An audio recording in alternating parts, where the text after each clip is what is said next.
સુરત મહાનગરપાલિકા ચૂંટણી 2026ના પાર્શ્વભૂમિમાં ભારતીય જનતા પાર્ટીના ચૂંટણી પ્રચારનો ગજબનો ઉત્સાહ અને જનસમર્થન સાથે શ્રી ગણેશ થયા. સુરતના પીપલોદ સ્થિત કારગિલ ચોક ખાતે આયોજિત ભવ્ય જનસંકલ્પ કાર્યક્રમમાં કેન્દ્રીય મંત્રી અને ગુજરાત ભાજપના માજી પ્રદેશ અધ્યક્ષ શ્રી સી.આર. પાટીલની વિશેષ અધ્યક્ષતા રહી હતી.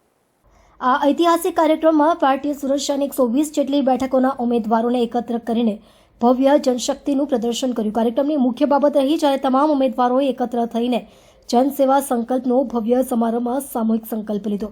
આ સંકલ્પ દ્વારા તમામ ઉમેદવારોએ પોતાના વિસ્તારની જનતાને નિસ્વાર્થ ભાવનાથી સેવા કરવાની, વિકાસના કાર્યોમાં કોઈ કસર ન રાખવાની અને ભાજપની વિચારધારાને જમીની સ્તરે લઈ જવાની પ્રતિજ્ઞા લીધી. કાર્યક્રમને સંબોધતા કેન્દ્રીય મંત્રી સી.આર. પાટીલે સુરતની જનતાના વિકાસ પ્રત્યેની પ્રતિબદ્ધતાનો ઉલ્લેખ કરતા કહ્યું કે સુરતે હંમેશા વિકાસને પ્રાથમિકતા આપી છે. ભાજપની ડબલ એન્જિનની સરકારે સુરતને દેશનું આર્થિક પાવર હાઉસ બનાવ્યો છે. આ ચૂંટણીમાં આવવાથી જનતા વિકાસના માર્ગને વોટ આપશે. આપણા તમામ ઉમેદવારો જનતાના દિલની ધડકન સમજે છે અને તેમની સેવા માટે પ્રતિબદ્ધ છે. કાર્યક્રમમાં વિધાનસભાના ઉપાધ્યક્ષ શ્રી ભુવનેશ મોદી, સુરત શહેર અને જિલ્લાના તમામ ધારાસભ્યગણ, ભાજપના કાર્યકર્તાઓ અને અનેક આગેવાનો ઉપસ્થિત રહ્યા. આખું કારગિલ ચોક ભાજપના ઝંડા, બેનરો અને મોદી ફરીના નારાથી ગુંજી રહ્યું હતું. ગુજરાતની અંદર સ્થાનિક સ્વરાજની ચૂંટણીના ગઈકાલે બધાના ફોર્મ ભરાઈ ગયા છે. ગુજરાત પ્રદેશ ભારતીય જનતા પાર્ટીએ 10,000થી વધારે કાર્યકર્તાઓને સ્થાનિક સ્વરાજના ચૂંટણીની અંદર મેદાનમાં ઉતાર્યા છે.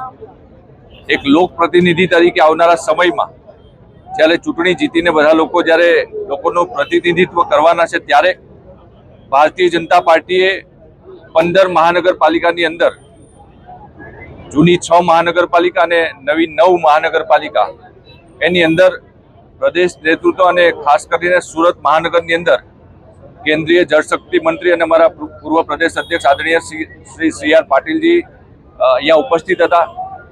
અમારા શહેરના અધ્યક્ષ આદરણીય શ્રી પરેશભાઈ પટેલના નેતૃત્વમાં સુરત મહાનગરપાલિકાની ચૂંટણી લડાવવા જઈ રહી છે ત્યારે 120 ઉમેદવારો આજે ભારતીય જનતા પાર્ટીએ ગઈકાલે જે ફોર્મ ભર્યા અને જાહેર કર્યા છે એ બધા લોકોને સાથે સામૂહિક જનસેવા સંકલ્પ આજે લીધા છે.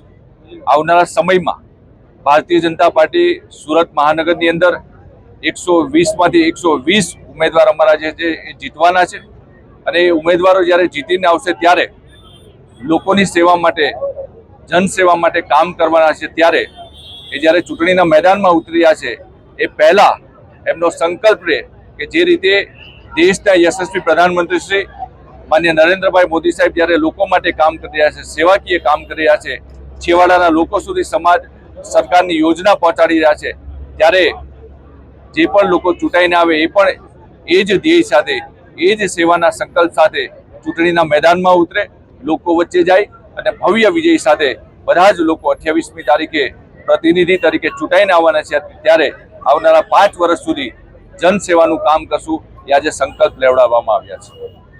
ભાજપના નેતા ભરત કાનાબારે આરોપ લગાવ્યો છે કે જે રીતે 60 વર્ષની ઉંમરના જે લોકો છે એમને ચૂંટણી લડાવ્યા નથી, એમનું અપમાન કરવામાં આવે છે. જ્યારે કોર્પોરેટર ચૂંટાઈને આવે છે ત્યારે એ લોકો 10% કમિશન લેતા હોય.